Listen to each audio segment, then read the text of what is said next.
Get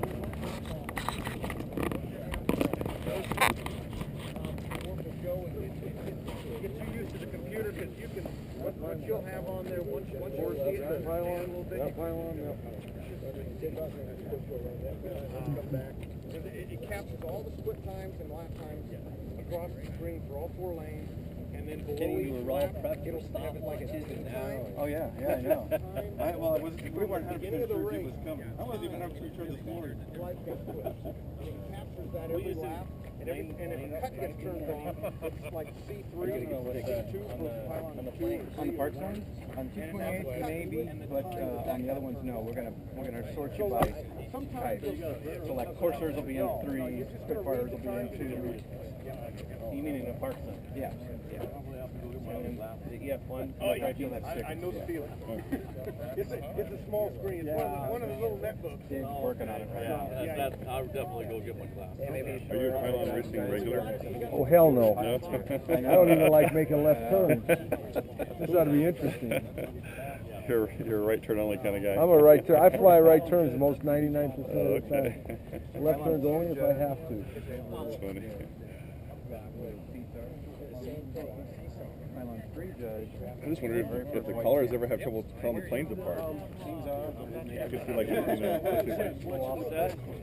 three Corsairs are all flying together, and yeah, you gotta watch these in a corner, and like, oh, which one's which? Don't take your eye off your plane, that's for sure. Okay, pilots, gather around, get close. We don't want to have to yell like this.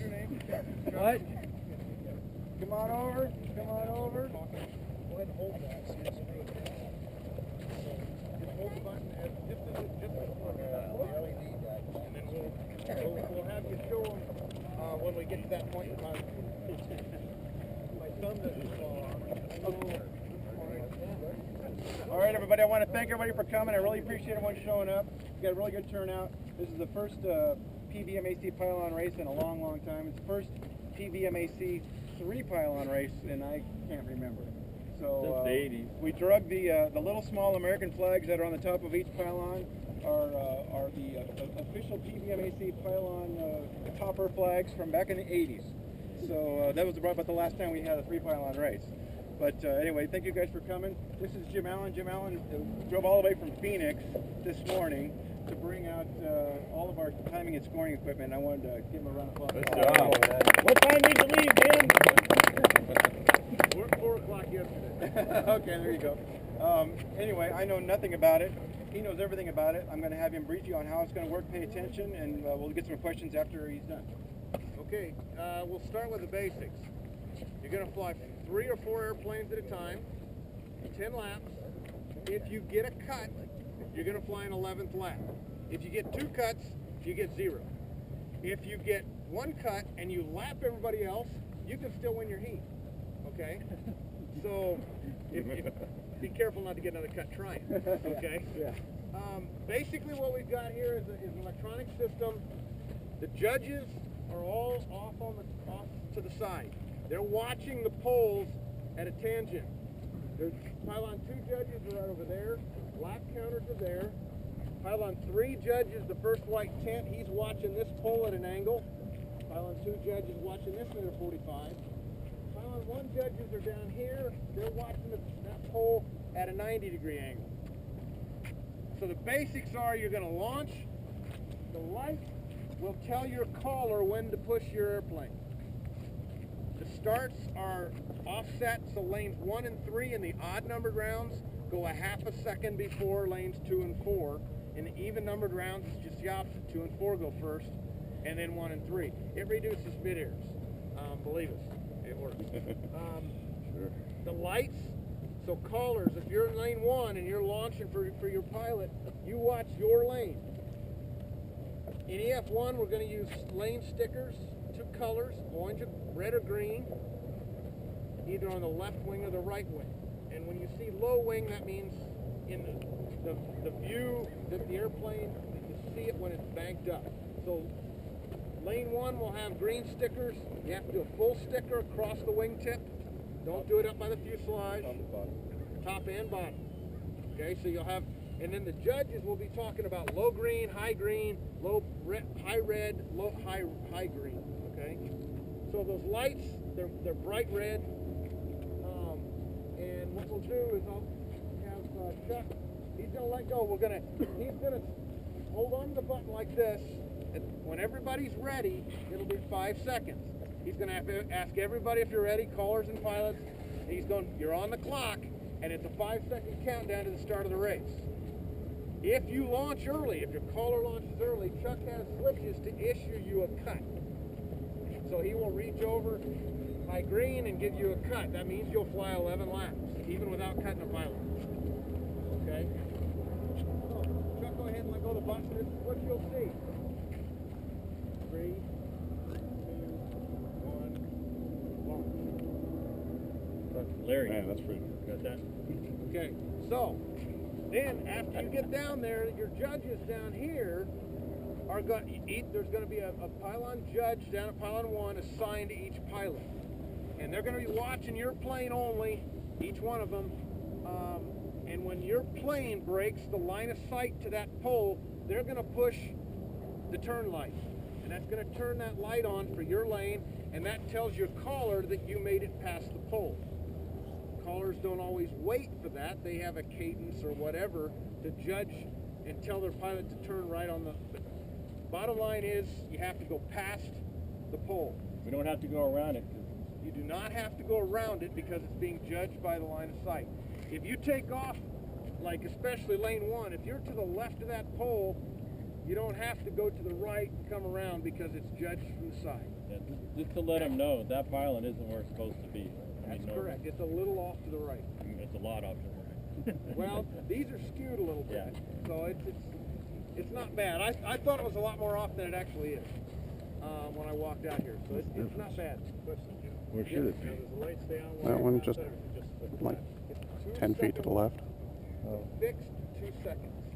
Okay. Now, if your judge comes by and you turn and you didn't get a light, be looking over here because this is what a cut looks like. That's one cut. Now, callers, see this little light there? This is your master cut light. If this is on solid, you have one cut. If it's blinking, go ahead and turn on the next one. You have 2 cuts. Get your pilot out of the course. Okay? Now, there's 4 little lights here. This means that these cuts occurred were turned on by the starter. Here's pylon 1, here's pylon 2, and there's pylon 3. So your callers, when you get used to this, you'll be able to look over and say, oh, you got a cut at pylon 2. So, and any of the pylons can turn it on and issue a cut. The cuts get recorded in the computer. The turn lights get recorded in the computer. The computer captures split times across for each lap, so it can actually keep track of who's ahead of who through the race. Hopefully, we'll keep it simple and won't have to dig into it too much. But it does capture that information. If you have a cut, you have to fly an extra lap. You're not done until your lane shows 11. Okay? If you fly another, like a coasting lap afterwards, and your lap counter pushes the button again after 11, it's going to show a dash. Don't worry, that just means just figure that as 12 plus. Okay? Are these lanes numbered like this is 1, that's 2? 1, 2, 3, and 4. Yep. Questions? Yes. Could you repeat the part after "Good morning, gentlemen"? Yeah. I'll play the recorder for you. Yes. So if You got it all that? You and your caller have lost track of how many laps. Yeah, enough about making left turns. I don't remember what. You're done. If you didn't have any cuts, you were done at 10. A dash I'll just call your turns. 12 or more. Okay. What's the best procedure for parking pilots to decide? After the race is done, get off to the side, pull off to the side this way. Yeah, because we want to land right through the middle of the pylon, right? Right. So all the pilots and callers need to get over to the side of the runway, and then take your airplanes out that way, to that side of the runway, and then just talk to each other. And callers, stay with your pilots, please, so you can watch for traffic. If there's an airplane off to the side, tell him where it's at, so he can maneuver through the traffic on landing. Yes. Now, Okay? Basically, fair game is if you draw a line between the poles, okay? And if you draw a line from those poles to that one, okay? Anywhere basically from this line to that line in between is fair game for pilots and callers. Most will stand between about the center line and that pole and about 40-50 feet this way. That's kind of the typical area where the pilots will stand. Callers, you can walk around behind your pilot as he turns around, or you can stand back a little bit. Obviously 2.4, you don't have the sword fighting we used to have. But you can stand back a little bit and just let your pilot turn, and you just kind of catch him as he comes out of here. Most guys use a cadence 1, 2, ready, turn, and you dial that cadence in to where you're saying turn just before that light comes on, and you're in good shape. If you're saying turn after the light's on, you can actually start your cadence a little sooner. I don't recommend changing your cadence. Always keep your cadence the same and just adjust where you started. And you can actually dial people to put them just a few feet off the pole. Any other questions? They're going to go full power? Basically what we do is the last EF1 race I flew at the Nats, we did the 5-second countdown, and at about 1 to 2 seconds the pilots hit the power and the callers launched when the lights went on. So it's up to the pilots to kind of watch that and hit your power when you see 1 or 2 seconds. Well, when I yell ready, hold up my hand or yell ready back so I know, and I'll raise my hand. When I raise my hand, it's going to go. What? You want to look at each pilot, and each pilot needs to nod to you that they're ready. And they need to be standing, looking this direction toward the airplane. Okay? Callers should be looking at you as well. And then when you say you're on the clock, then their eyes just get to those lights. Okay? Or there. Or they're actually, the cut lights also flash at the same time as those lights to launch the race. So if you don't want to look straight ahead, you can look off to the side. I gotta go that way. One other thing I like to tell everybody to remember that you got an electric airplane, so when you land and you're in the middle of the runway, that you can get to the side one way or the other if other people are landing. You got an electric airplane, so you can maneuver. At least you should be able to. You line your pilots up for start like 1, 2, 3, 4. Right. We'll line them up 1, 2, 3, 4 across the runway. We'll spread them out as much as we can. What about a wind shift if it starts blowing out of the east harder? We typically, I mean, you need to shift the course if you're gonna launch the other way. That'd be a lot of work. Yeah. That'd take a couple hours. The wind's going to have to come up over 5 miles an hour before we're going to switch the course, and I don't think it's going to. Okay. Could you demonstrate the start sequence one more time? Don't fly her off, and does he? Tell you what, just watch it now. During this countdown, for the first 10 seconds, it flashes the sequence. So just watch it now. The only difference is it's going to go from 5 down, but you can see how the lights work. And you can see that, I'll do it again, you can see how, if you watch, you can see how the cut lights parallel those lights.